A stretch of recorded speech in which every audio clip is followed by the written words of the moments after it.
Sticks and stones may break my bones, but words will never hurt me, which is utter bullshit, isn't it? This story is about some words which wounded me and which are mostly just scar tissue these days. But first, I have to introduce you to my childhood best friend. When I was about to start primary school, my parents moved to a slightly ramshackle Victorian house with big bay windows and a decent garden. Our new bedroom had bright green jungle print curtains, and my brother Paul won the battle for top bunk. I could push one side of the mattress up beneath him through the bed slats and tip him over, and he'd retaliate by threatening to pee on me during the night. Becoming kindred spirits was inevitable when my best friend and I met in preschool. In a world of Fionas and Jennies, I was Gyda, named after a feisty princess in Norse legend, and she was Heloise, named after a French nun who'd had a doomed love affair with Abelard, resulting in one illegitimate son and one castration. And our mums were different from the other mums. Mine wore hippie sandals and never a scrap of makeup. She didn't let us have sweets, and we didn't own a television until I was 15.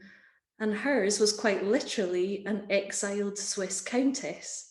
And that sounds like I'm making it up, but Anne-Marie de Portalis really did flee the family chateau just ahead of the Nazis with all they could salvage in a cart.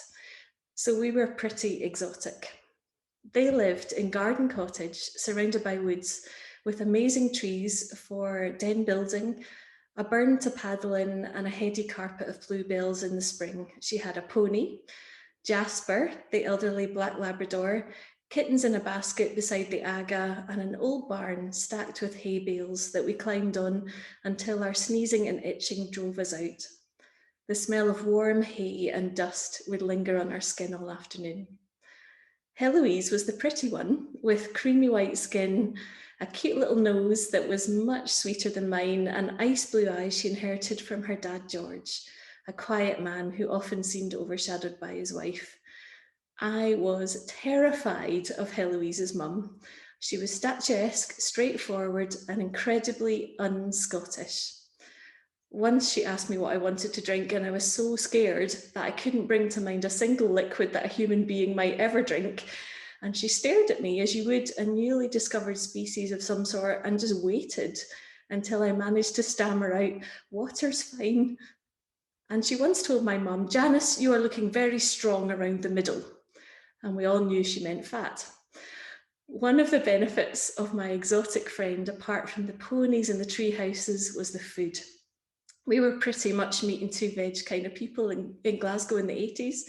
Spaghetti bolognese or curry had yet to break through, but Anne-Marie cooked amazing things like schnitzel and potato salad with gherkins and fat German sausages full of spices.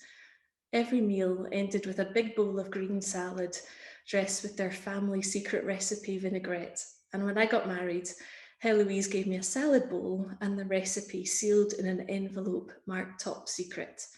And if you ever come for dinner, you'll get to taste it. The other benefit was parties at the Glasgow branch of the Swiss Club, a group of Swiss folk living in Glasgow getting together to share food and stories. And I suppose a lot of them, like Anne-Marie, had maybe come here during the war or afterwards. And like all displaced people, speaking your own language and eating your national food together was a balm. And for me, it meant getting to borrow one of Heloise's lovely white blouses with the bright embroidery on the front and staying up late at a party where the grown-ups drank wine and ate the most miraculous of foods this Scottish girl could imagine: fondue. Was there any more amazing dish for a kid who loved cheese than a bubbling, molten vat of the stuff, with tiny little Poseidon-esque tridents to dip sausage and chunks of bread in? The sting of the red-hot cheese catching the edge of your lip, the alcohol burn of the kirsch, the cheers round the table when your bread dropped into the pot. I had never felt so sophisticated. It was almost going home time at one of the fondue parties when the words which caused my wound were spoken, the wound which is now my scar. Heloise and I were full-bellied and sleepy at the kids' end of the table, with some little girls of preschool age giggling away beside us. And at the other end of the table, the grown-ups were pushing their chairs back and pouring another glass of wine as the candles burned down. Suddenly, one of the wee girls, all pigtails and spite, tilted her head in my direction and narrowed her eyes, and I smiled benignly and waited for her to speak.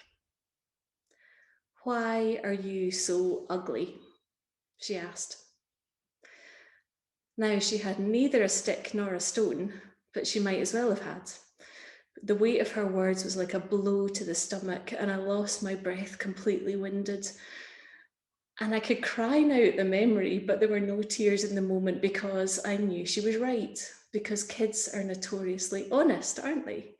And despite my pretty borrowed blouse, she was confirming exactly what I knew.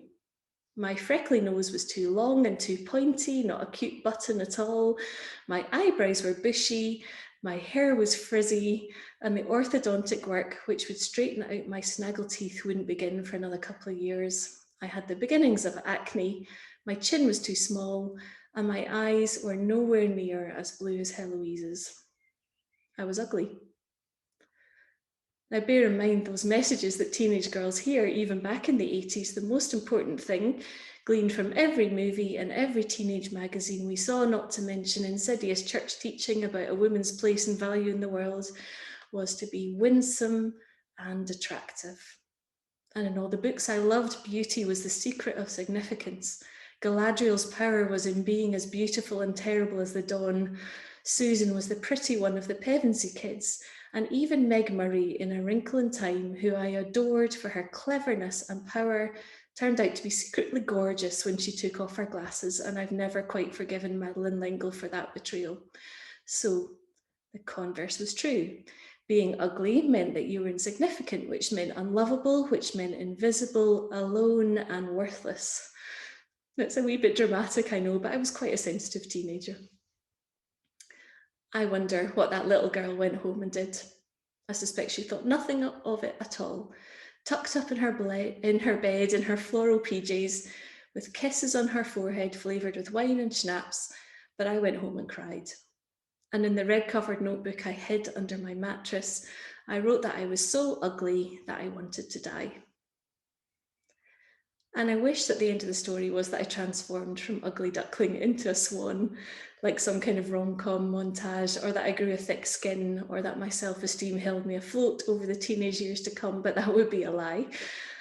I wish that the end of the story was that I realised the very next morning that what your face looks like is about the least interesting thing about most people, and that they're incredibly beautiful, ugly people and incredibly ugly, beautiful people walking around on this planet. I wish that the end of the story was that that wee girl was horrifically maimed in a freak accident involving a crashed circus truck and an escaped tiger and had to wear a balaclava for the rest of her life to avoid screams of horror from passers-by. I'm only joking, sort of. But here is the real way the wound turned into a scar. Days and months and years passed, until now I'm 44. And now I look in the mirror and these bloody endless Zoom screens, and I see a face that I kind of like. I like that the wrinkles at the side of my eyes tell stories of late nights and laughing till I've cried.